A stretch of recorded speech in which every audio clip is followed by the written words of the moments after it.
مزار میں عرش ہو تو دیکھیے گا اگر 1000 مرد ہے تو 6000 عورت ہے. کون روکے گا حضرت؟ کون روکے گا؟ میں نام نہیں لینا چاہتا، میں اس علاقے کے اکثر مزارات پر آیا.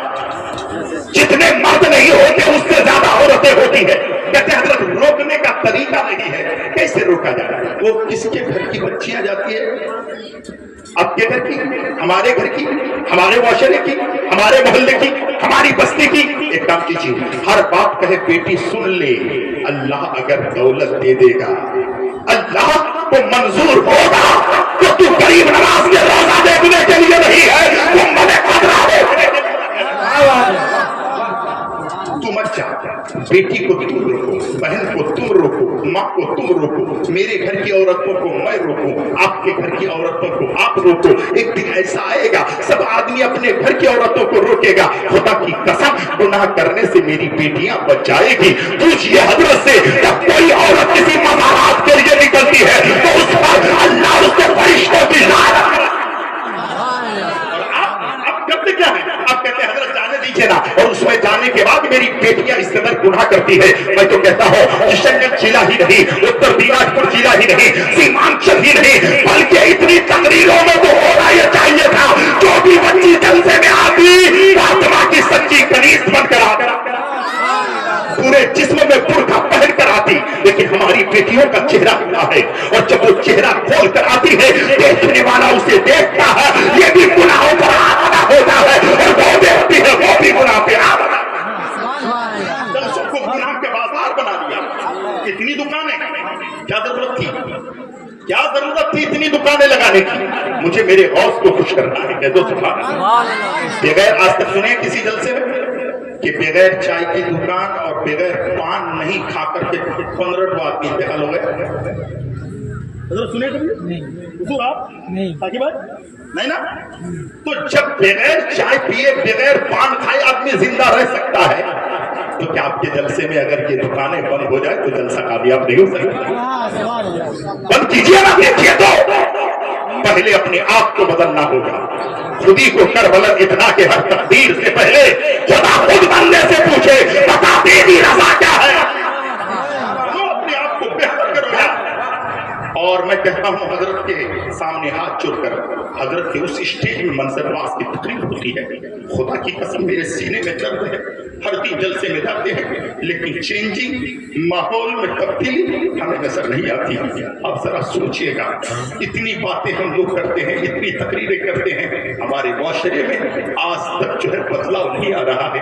کیا وجہ ہے؟ کہیں نہ کہیں ہم غلط کر رہے ہیں. جس انسان کے پاس یہ صحیح سوچ و سمجھ اور فکر نہ ہو کہ میں کیا کھا رہا ہوں، میں کہاں کھا رہا ہوں، میں جو نوالا میرے پیٹ میں ڈالتا ہوں یہ حلال ہے یا حرام ہے، جب اس کی ہم تمیز نہیں کریں گے تو یاد رکھیے گا نہ مسجد میں دل لگے گا، نہ مدرسوں میں دل لگے گا، نہ خانقاہوں میں دل لگے گا، نہ اچھی بات سننے میں دل لگے گا.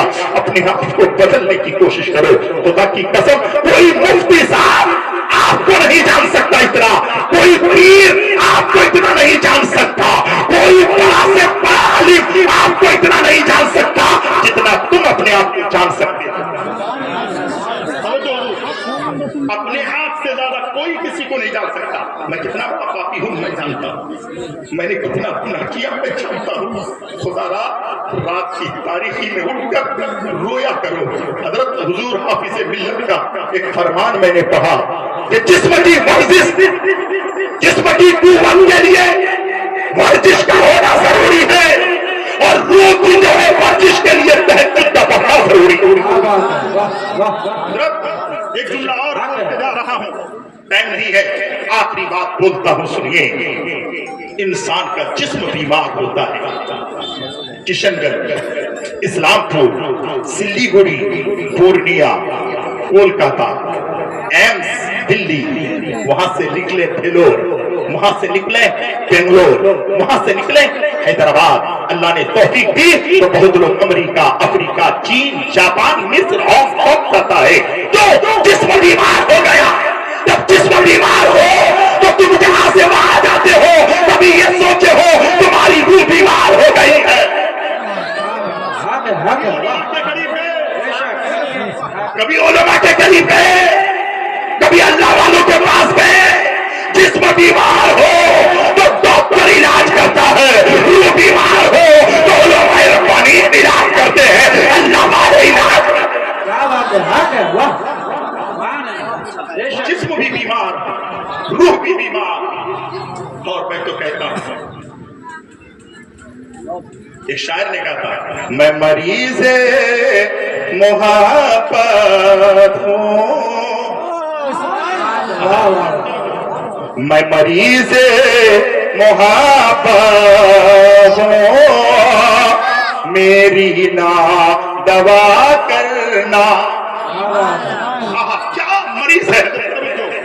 میں مریض محبت ہوں، میری نا دعا کرنا. میں مریض محبت ہوں، میری نا دوا کرنا. کیا کرنا؟ مر جاؤں مدینے میں، مر جاؤں مدینے میں، بس اتنی دعا کرنا. سبحان اللہ. مدینے میں بس اتنی دعا کرنا. بہت اچھا میں کہہ بھیا اب کچھ مت کرو، سیٹی ہو گئے ہیں الحمدللہ. بس آخری بات ہے، میرے امام غزالی فرماتے ہیں ساری دنیا کے لوگ ہوتے ہیں، زندہ وہ ہے جس کے پاس علم ہے.